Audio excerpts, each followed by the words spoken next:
Hi friends, welcome to Healthy Cooking Channel. இந்த வீடியோல நம்ம இன்னைக்கு தூதுவளை கீரை குழம்பு எப்படி செய்யலாம்னு பார்க்கலாம். இந்த குழம்பு பாத்தீங்கன்னா ஒரு வாரம் வரைக்கும் நமக்கு கெட்டு போகாம இருக்கும். அது மட்டும் இல்ல தூதுவளை கீரை டேஸ்ட் பிடிக்காதவங்க இந்த மாதிரி குழம்பு செஞ்சு கொடுத்தனா விரும்பி சாப்பிடுவாங்க. வாங்க எப்படி செய்யலாம்னு பார்க்கலாம். கடாயில 1 டேபிள்ஸ்பூன் அளவுக்கு நல்லெண்ணெய் விட்டுருக்கேன். இந்த ரெசிபி செய்யறதுக்கு முழுக்க நான் நல்லெண்ணெய் பயன்படுத்தி இருக்கேன். 3 கைப்பிடி அளவு தூதுவளை கீரை சுத்தம் பண்ணிட்டு சேர்த்திருக்கேன். இந்த மாதிரி நல்லா வதக்கி எடுத்துக்கலாம். நல்லா ஆற விட்டுட்டு மிக்சர் ஜார்ல சேர்த்து கொஞ்சமா தண்ணி விட்டு நல்லா நைஸா அரைச்சு எடுத்துக்கோங்க.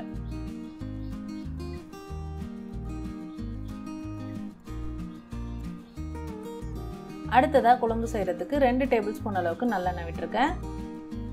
எண்ணெய் சூடானதும் 1/4 டீஸ்பூன் கடுகு, 1/4 டீஸ்பூன் வெந்தயம், 1/4 டீஸ்பூன் சீரகம் சேர்த்திருக்கேன். நீங்க தாளிப்பு வடகம் இருந்தது அப்படின்னா இது 3க்கு பதிலா தாளிப்பு வடகமும் சேர்த்துக்கலாம். அடுத்ததா 2 கைப்பிடி அளவு பூண்டு சேர்த்திருக்கேன். பெரிய வெங்காயம் 2 பெரிய வெங்காயம் மீடியம் சைஸ், கொஞ்சமா கருவேப்பிலை இதெல்லாமே சேர்த்து நல்லா வதக்கி விட்டுறலாம்.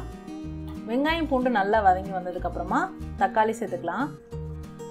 நீங்க சின்ன வெங்காயம் இருந்தது அப்படின்னா சின்ன வெங்காயமும் சேர்த்துக்கலாம். பெரிய வெங்காயத்துக்கு பதிலாக சின்ன வெங்காயம் யூஸ் பண்ணலாம். 2 மீடியம் சைஸ் தக்காளி பொடியா நறுக்கி சேர்த்துருக்கேன். கொஞ்சமா உப்பு சேர்த்துட்டு நல்லா வதக்கி விட்டுறணும். தக்காளி நல்லா வதங்கி வர வரைக்கும் வெயிட் பண்ணணும். அடுத்ததா மசாலா பொடி சேர்த்துக்கலாம். 1/4 டீஸ்பூன் மஞ்சள் தூள், காரத்திற்கேற்ப குழம்பு மிளகாய் தூள் நான் 2 டீஸ்பூன் அளவுக்கு சேர்த்துருக்கேன். வீட்டில் அரைச்ச குழம்பு மிளகாய் தூள் அதோட லிங்க் நான் கார்டில் கொடுக்குறேன், தேவைப்படுறவங்க யூஸ் பண்ணிக்கோங்க ஃப்ரெண்ட்ஸ். அதோட பச்சை வாசனை போகிற அளவுக்கு நல்லா வதக்கி விட்டுட்டு குட்டி எலுமிச்சம்பழம் அளவுக்கு புளி ஊற வச்சுட்டு அதோட தண்ணியை நான் கரைச்சி இதில் சேர்த்துருக்கேன். இது எல்லாத்தையும் சேர்த்து நல்லா கலந்து விட்டுறலாம். சப்போஸ் ரொம்ப திக்காக இருக்குது அப்படின்னா கொஞ்சமாக தண்ணி சேர்த்துட்டு நல்லா கொதிக்க விட்டு எடுத்துக்கணும். இப்போ பாருங்க, அந்த புளி கரைசல் அந்த தக்காளி வெங்காயம் எல்லாமே நல்லா வெந்து எண்ணெய் பிரிஞ்சு மேலே வந்திருக்கு. இந்த ஸ்டேஜில் நம்ம அரைச்சி வச்சிருக்கக்கூடிய தூதுவளை கீரை பேஸ்ட்டை அதில் சேர்த்துக்கலாம். எனக்கு கிரேவி ரொம்ப திக்காக இருக்குது, அதனால கொஞ்சம் தண்ணி சேர்த்துக்கிறேன். நீங்கள் கன்சிஸ்டன்சி பார்த்து சேர்த்துக்கோங்க. இப்போ இது எல்லாத்தையும் சேர்த்து நல்லா கலந்து விட்டுடலாம். இப்போ இது கொதிச்சு நல்லா எண்ணெய் பிரிஞ்சு வரணும். அதுக்கு இடையில நம்ம இடிக்கல்ல 10 மிளகு, 5-6 பல் பூண்டு நல்ல தோலோட சேர்த்து இடிச்சுக்கலாம். இது நம்ம குழம்பு ரெடியானோடனே லாஸ்டா தூவி இறக்கணும் அப்படின்னா அதோட ஃப்ளேவர் சூப்பரா இருக்கும்.